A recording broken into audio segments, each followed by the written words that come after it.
ఫిర్యాదుదారుల్ని కలవడం జరుగుతుంది.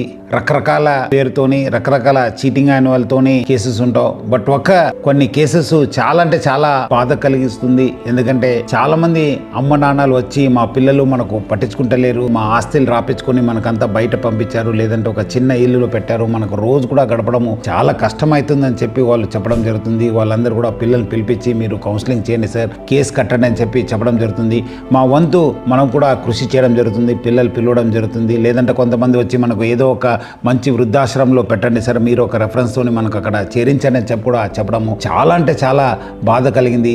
మీరు కూడా ఒకరోజు ముసలాళ్ళు అవుతారు, మీకు కూడా ఏజ్ అయిన ఓల్డ్ ఏజ్ సమస్యలు వస్తాయి. అప్పుడు ఇప్పుడు మీ తల్లిదండ్రులను బాగా చూసుకోకపోతే మీ ఒక పిల్లలు కూడా అదే నేర్చుకొని మీకు కూడా అదే పరిస్థితి రావచ్చు. ఎందుకంటే ఈ రోజు ఈ ప్రపంచంలో రావడానికి కారణం వాళ్ళు ఎంతో కష్టపడి మనకు పెంచుంటారు.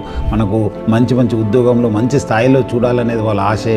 మనము ఆ స్థాయి చేరిన తర్వాత వాళ్ళని మర్చిపోవడం అనేది చాలా అంటే చాలా మంచి పద్ధతి కాదు, చాలా ఒక హీనమైన చర్య. సో ప్రజలందరూ కూడా కోరుతున్నాను, మీరందరూ కూడా మీ తల్లిదండ్రులను జాగ్రత్తగా చూసుకోండి. అలాంటి కేసు ఉన్నప్పుడు డెఫినెట్లీ మనం కూడా స్ట్రింజెంట్ యాక్షన్ తీసుకుంటాను. వాళ్ళ పిల్లల పైన వాళ్ళకి సంబంధించిన వాళ్ళు ఎక్కడ పని చేస్తాను వాళ్ళు కూడా దృష్టికి తీసుకెళ్ళడానికి ప్రయత్నం చేస్తాను. ఎందుకంటే మళ్ళీ వాళ్ళు కూడా తెలియాలి చట్టం తన పని చేయాల్సి వస్తుంది. సో ప్రజలను కూడా అవకాశాన్ని కల్పించొద్దు, అమ్మ నాన్నల్ని బాగా చూసుకోండి అని చెప్పి నేను ప్రజలను కూడా మరీ కోరుతున్నాను.